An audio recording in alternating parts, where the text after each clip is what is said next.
আজকের ভিডিওটা যারা যারা দেখতেছেন তারা কে কে এই রেস্টুরেন্টটাতে খেয়েছেন এর আগে অফকোর্স জানাবেন। তো আজকের ভিডিওতে বেসিক্যালি আমি আমার কক্সবাজার ট্রিপের সেকেন্ড ডের ডিনারের একটা ভ্লগ শেয়ার করব। তো আমরা সেই দিন রাত 11টার দিকে বৃষ্টিতে হোটেল থেকে বের হয়ে চলে যাই একটা রেস্টুরেন্টে ডিনারের জন্য। তো এই রেস্টুরেন্টটাতে আমি এর আগে কখনোই যাইনি, আমার যা বেসিক্যালি এখানে এর আগে খেয়েছিল, তো ওই জন্য উনি বললো যে ওখানে যাই চলো। তো আমরা যাই, যাওয়ার পরে দেখি এটা হচ্ছে যে বাইরে থেকে একদম রোডের পাশে, মেইন রোডের পাশেই ছিল। মেরিন ড্রাইভে যাওয়ার সময় রোডের পাশেই পড়ে, তো অনেকের চোখে পড়বে। এটার নাম সানডান্সের।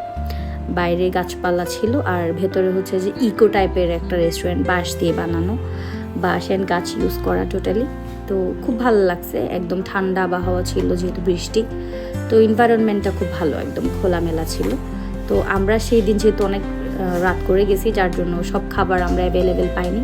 তো এই বাংলা খাবারটা পাই সেট মিল, যেটার মধ্যে ভাত, লুটো ফ্রাই, একটা ভর্তা ছিল, তারপর ছিল হচ্ছে যে রুই মাছ, ডাল, সবগুলো আইটেমই খুব মজা প্লেটারটাতে, সবাই খেতে পারেন। আর হচ্ছে পাশাপাশি আমরা পাস্তা অর্ডার করি আর clear seafood soup order করি, যেগুলো খুব একটা ভালো ছিল না। বাট এইখানে একটা প্রন কারি অর্ডার করা হয়েছে সাদা ভাতের সাথে খাওয়ার জন্য, যেটা আউটস্ট্যান্ডিং ছিল।